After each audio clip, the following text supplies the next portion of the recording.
Hey guys! For today's video, ang kinita ko naman sa yelo or pinagbentahan ko ang ating bibilangin. Grabe, ito talaga isa sa mga perks of having a mini store or tindahan.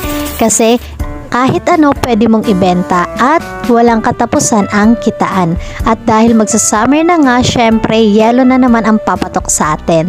At dahil maliit nga lang tong lagayan ko, yung unang puno na nga netong proyo ay binuo ko na at ayan na nga yun. Bale, itong binuksan nga natin ay pangalawang puno na niya to.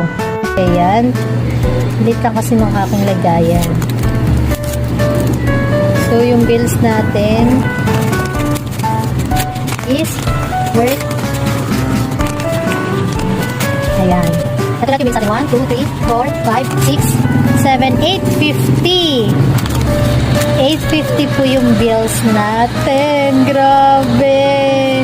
O diba, sa paggawa nga lang